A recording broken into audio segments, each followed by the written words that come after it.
Okay, so to conclude, I just wanted to share that I was able to get the engine in with the transmission still installed, no problem whatsoever.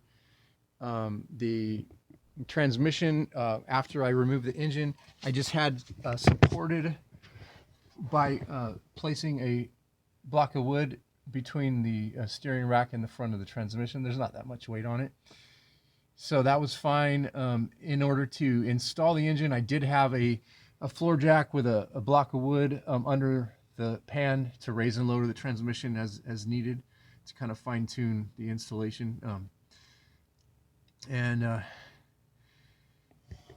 you do have to drop the exhaust, the white pipes, of course. I was able to do the whole thing with a Harbor Freight 1-ton shop crane with the 2-ton engine leveler. And I did make a new hole. The settings on this are 1 ton, 3/4, half, and quarter. Now this engine unit weighs about 550 pounds. So just to be safe, I made a hole right in between the last two settings.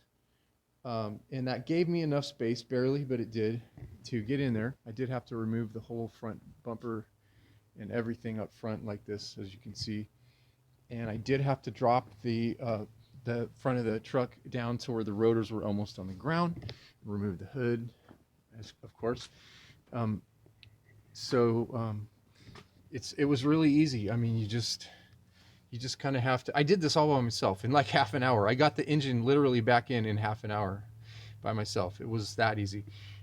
You just you have the motor mounts pre-installed. You just kind of have to shimmy it back in, adjust the height of the angle of the engine and the height of the transmission, and just kind of shimmy it all into place.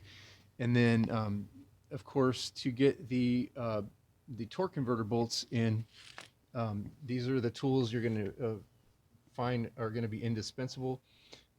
Still got that on my torque wrench, but I used a long flex ratchet, I guess a 1-inch extension on my 14mm socket.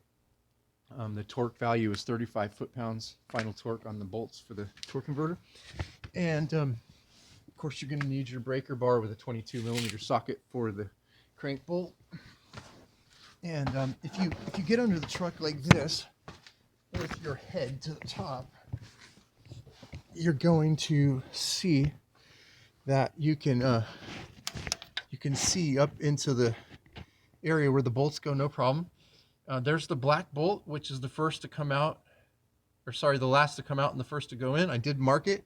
I marked everything, put everything back in the same relationship for engine, transmission, and torque converter, flex plate, all of it. And when you go to put these bolts in, it's kind of funny because the torque converter will be pushed back a little bit, but they'll still reach. You get a couple threads on them and just go all the way around.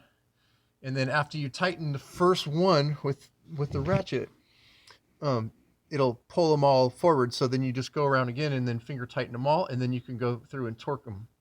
Just kind of cinch them up with the ratchet and then make a final pass and torque them. So it was really no problem. You can see I have a nice space here. I can get my hand up in there. You have a space over here, so I can get my hand through there.